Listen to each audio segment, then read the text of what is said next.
Bem, pessoal, a teoria do silogismo ela será vista mesmo com o professor Adair. Porém, nós temos aqui quatro proposições categóricas básicas, né? A universal afirmativa, todo A é B. A universal negativa, nenhum A é B. E aí temos a particular afirmativa e a particular negativa. Algum A é B, algum A não é B. Este A e B, eles funcionam como variáveis. Eles estão funcionando aí como variáveis. Existem diversas maneiras de se expressar uma expressão categórica dessas, algumas ainda mais do que outras, em português, tá? Por exemplo, se eu quero dizer todo gato é mamífero, eu tenho como escrever isso de diversas formas. Todos os gatos são mamíferos, os gatos são mamíferos. Se algum gato, se algo é um gato, então é um mamífero, né? E essa última aí, ó, somente mamíferos são gatos. Possivelmente essa última deve causar alguma confusão, porque a gente deve estar pensando, poxa, como assim? Somente mamíferos são gatos? Se tivesse escrito, ó, somente gatos são mamíferos, aí estaria errado. Porque, por exemplo, cachorros também são mamíferos e não são gatos. Mas olha só, você não tem nada, apesar de ser meio contraintuitivo, você não tem nada que seja um gato e não seja um mamífero. Na verdade, ser um mamífero é uma condição necessária para ser um gato. É aquela velha dificuldade, aquela complicação que temos aqui, ó, na condicional inclusive, certo? Este aqui, ó, esta é a parte suficiente e esta é a parte necessária. Isto quando a gente trabalha condicionais de forma mais aprofundada, costuma ser umas pegadinhas aí que a gente pode colocar em algumas questões, tá? Então, por exemplo, é uma condição necessária ser mamífero para ser gato. Ou seja, todos os mamíferos, todos os gatos são mamíferos. Então, somente mamíferos são gatos. É mais ou menos essa a ideia, tá? O que a gente vai tentar é traduzir algumas proposições categóricas para a nossa linguagem artificial. Bem, pelo que vimos até agora, se quiséssemos formalizar a frase Cleo é um peixe azul, poderíamos fazer isso da seguinte forma. Eu vou colocar aqui P. O que é P? É um predicado, X é um peixe, certo? Outro predicado que eu posso ver que aparece ali, ó, é a propriedade de ser azul. Então, X é azul. Pelo que nós estudamos, eu posso formalizar essa sentença da seguinte forma. Cleo é um peixe e Cleo é azul. Simples. Mas como fica situações como essas aqui, ó? Alguns peixes são azuis, ou seja, que estamos usando um quantificador. E neste caso, a gente vai ter que usar uma variável e um quantificador existencial. Um primeiro passo é tentar formalizar isso, tentar passar isso para o português. Ver como esta frase poderia ser escrita. Por exemplo, há ao menos um X que é um peixe e é azul. Né? Alguns peixes são azuis. Ou melhor, há ao menos um X tal que X é um peixe e X é azul. A partir do momento que você tem definido os predicados e tem uma ideia do que essa frase realmente significa, lembrando que o português tem muita ambiguidade, a gente vai ver em alguns outros exemplos, a partir desse momento que você já está com o predicado definido e uma ideia geral da frase, você consegue formalizar. Neste caso aqui, ó, alguns peixes são azuis. Então, o que está acontecendo? Existem sujeitos tais que estes sujeitos são peixes e esses sujeitos são azuis. Simples assim.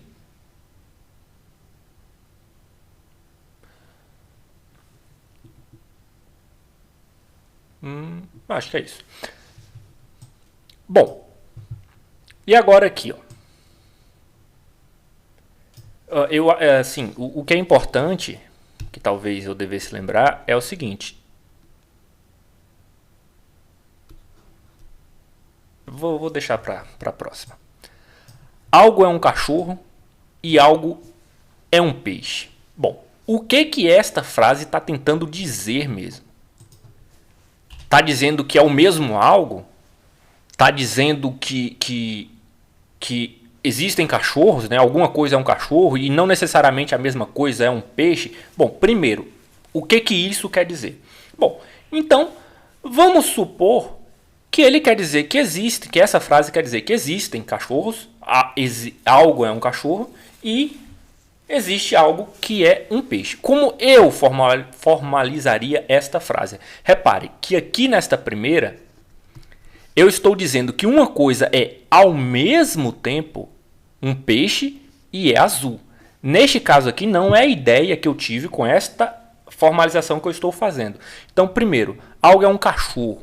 Eu vou usar o predicado, né, ser para dizer que X é um cachorro. E eu vou dizer, o peixe a gente já tem ali, o peixe eu não vou escrever aqui não. Então, como é que eu posso formalizar assim? Existe X, tal que X é um peixe.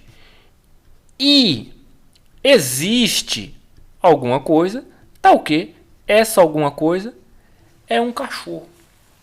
Bom, aqui vem uma observação. Como a gente está seguindo um autor, este autor diz o seguinte, se eu tivesse formalizado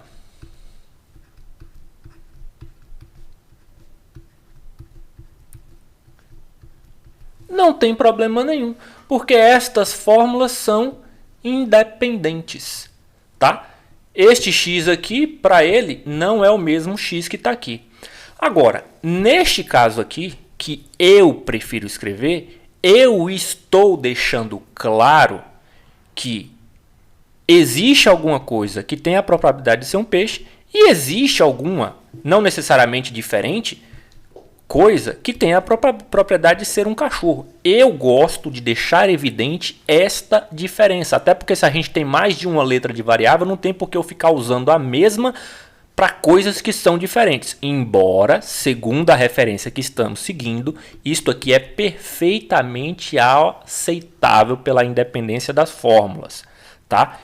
Particularmente, eu não gosto. Se isto aqui não é necessariamente a mesma variável que eu tenho aqui, então eu uso uma variável diferente. Provavelmente não teremos problemas com isso aí. Agora, o mais importante é que isto que foi escrito aqui é uma coisa. Se eu tivesse escrito isto, né, mesmo considerando essa ideia aqui de usar a mesma, independente dessa ideia, na verdade, né, de usar uma variável diferente, eu espero que vocês também compreendam e aceitem a seguinte ideia. Olha só, aqui eu estou dizendo que existem cachorros e existem peixes, né? Não necessariamente nessa ordem. Que merda que eu fiz isso aqui. Enfim, eu troquei a ordem aqui do negócio, mas existem cachorros e existem peixes. Existem coisas que são peixes, existem coisas que são cachorros. Aqui, tá? Repare que o escopo deste quantificador exige x é toda essa fórmula. E para minha leitura, o que está acontecendo aqui? Eu estou dizendo que existe um x, tal que esse x é um peixe e esse x é ao mesmo tempo um cachorro. Tá? Então, por isso que eu digo que esta minha leitura desta frase é esta aqui.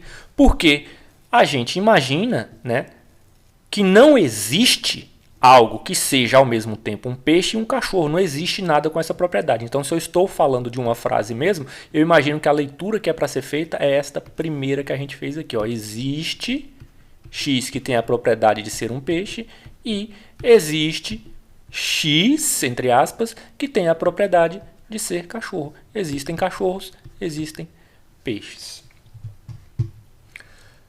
Bom, deixa eu ver aqui.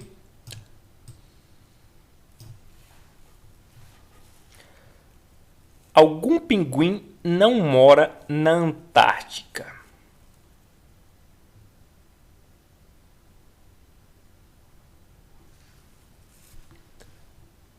Algum pinguim não mora na Antártica. Eu posso pensar assim, ó, agora eu vou usar P com a seguinte propriedade. É um pinguim, tá?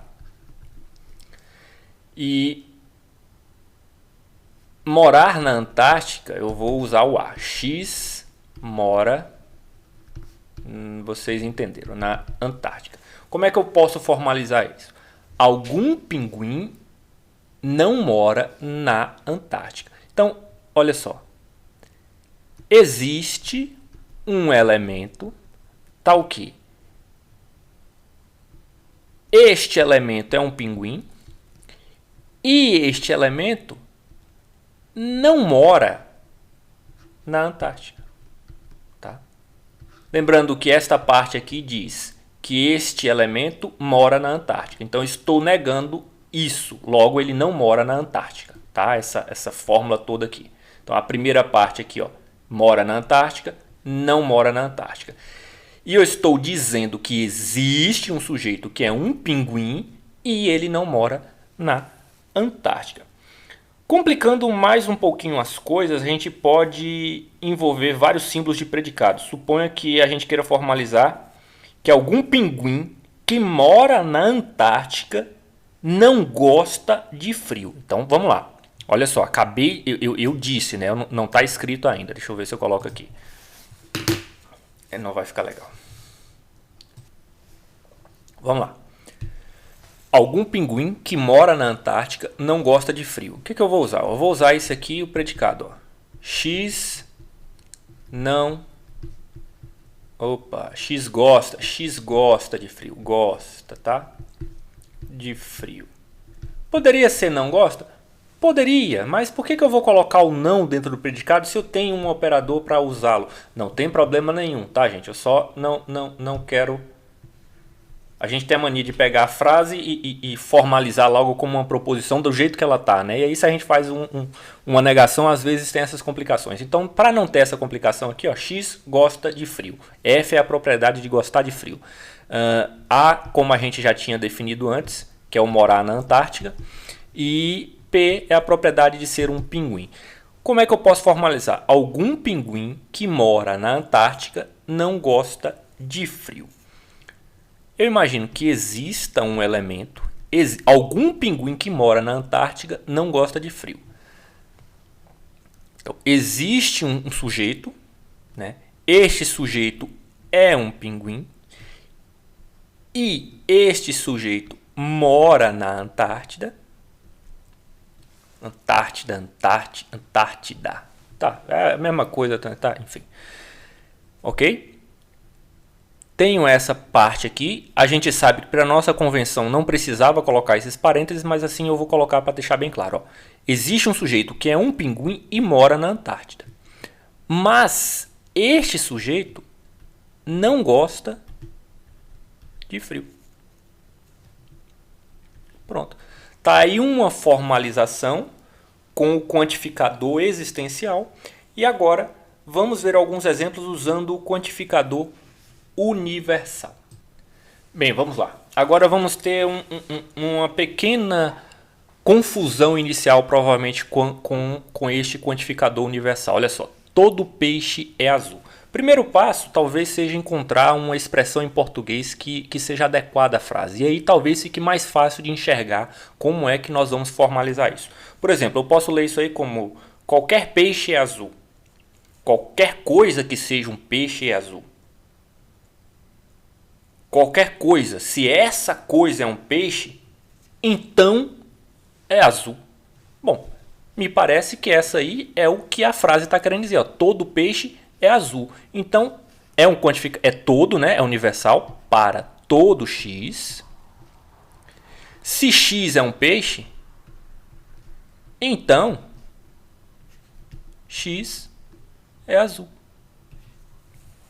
Aí você deve estar pensando, peraí. Como assim? Por que não para todo x, p de x e x é azul? Pelo mesmo problema que nós temos assim na interpretação, olha só a frase. Todos são peixes azuis. E todos os peixes são azuis.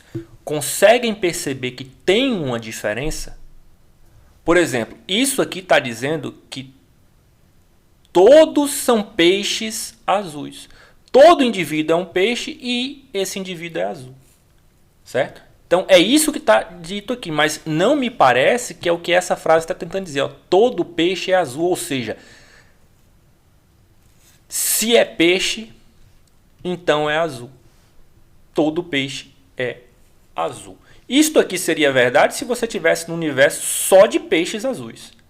Tá? Não parece ser o caso na frase. Ó. Todo peixe é azul. Você está ali trabalhando com alguma coisa e todo peixe que tem lá é azul. Então, se é peixe, é azul. Talvez tenha um camarão, talvez tenha um pinguim que não seja azul. Mas se é peixe, é azul. Todo peixe é azul.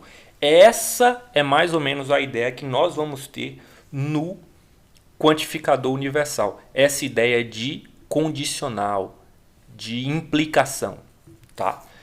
Por exemplo, nenhum peixe é azul. Então, para todo x, se x é um peixe, então ele não é azul. Uma forma alternativa de escrever isso é a seguinte: ó, nenhum peixe é azul.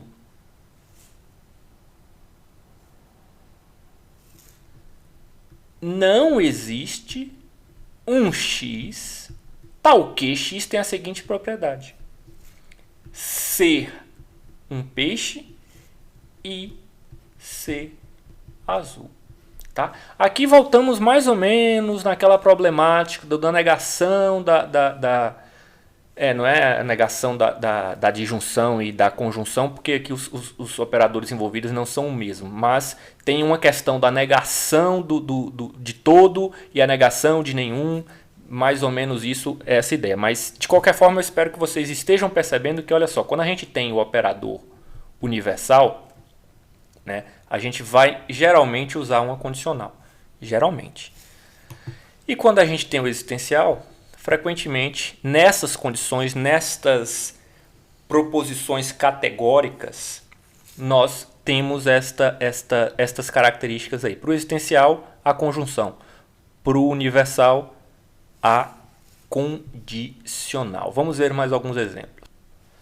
Bem, o cálculo de predicados de primeira ordem também nos permite trabalhar com relações. Relações a gente tem aquela ideia do predicado de segundo grau, né? É mais do que uma simples propriedade, é uma relação entre dois indivíduos. Por exemplo, nessa primeira frase aí, todos os filhos de João são estudantes.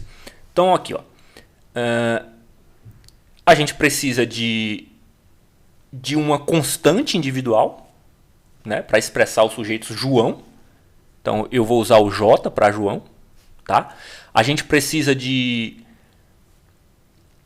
constantes de predicado, uma delas é ser estudante, então x é estudante.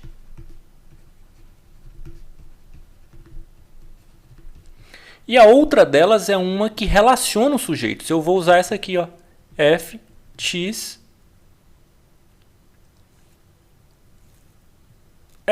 Ela eu não precisava escrever aqui, mas enfim, f de x que diz o que sim, x é filho de y, tá? O f aqui vai ser esta aí, ela vai relacionar dois indivíduos. Então, por exemplo, todos os filhos de João são estudantes. A gente tem uma variável, uma constante individual, que é o j, que é para representar o João. O João tem vários filhos, por assim dizer, então assim, eu estou usando aqui um predicado para representar que o sujeito é um estudante. Que sujeito? Um sujeito qualquer, uma variável, tá? Precisamos de variáveis individuais e aqui eu tenho um predicado que relaciona dois sujeitos, ele é um predicado de segundo grau. X é filho de Y. Então, olha só como é que eu posso formalizar esta sentença. Todos os filhos para todo X, se X é filho de João, então este infeliz é um estudante. Simples assim. Quer dizer, Não tão simples, na verdade, né? Agora, vamos pensar em algo mais complexo ainda.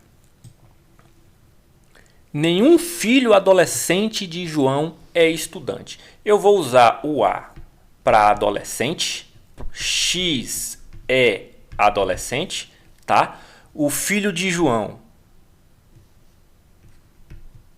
Eu imagino que vocês devam estar pensando, filho adolescente. Não necessariamente. Aqui temos uma propriedade de ser... sim, a propósito. Não existe uma única forma de formalizar, tá? Inclusive, eu posso pegar um predicado, como eu citei como exemplo quando a gente começou a falar. Eu posso usar um predicado que diz um monte de coisas? Posso. Só que aí, se eu tiver que escrever outras coisas, eu vou ter que ficar criando toda hora um predicado para aquilo. Então, eu posso usar predicados mais simples e relacionar as fórmulas, tá?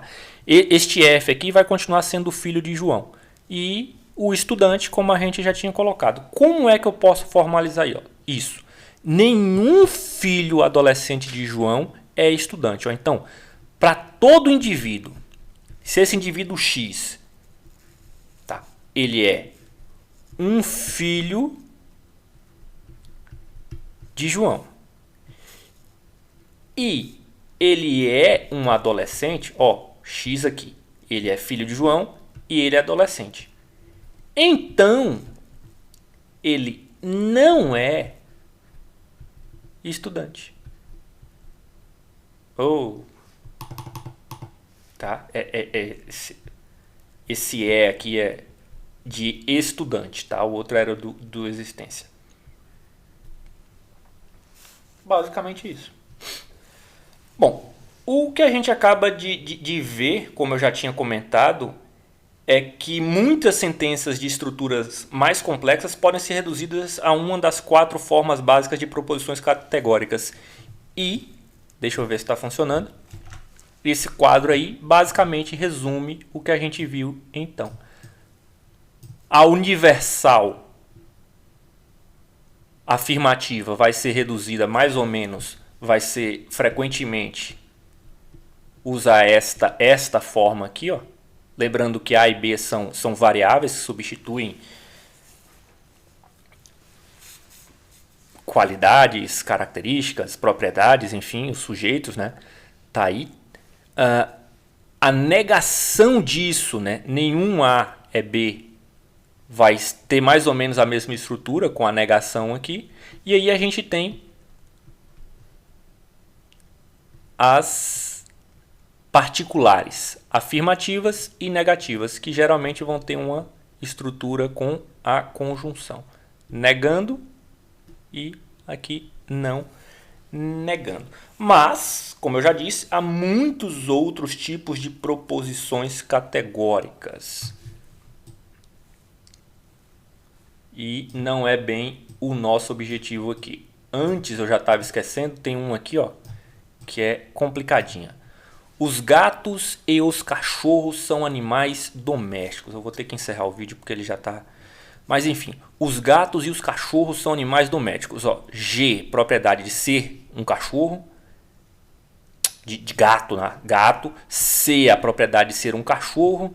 E A é um animal doméstico. Como eu posso formalizar isso? Olha só, que curioso. Para todo X... O que eu suponho que a frase está dizendo? Que todos os gatos e todos os cachorros são animais domésticos. Então tá, para todo X, se X é um gato e X é um cachorro, tá?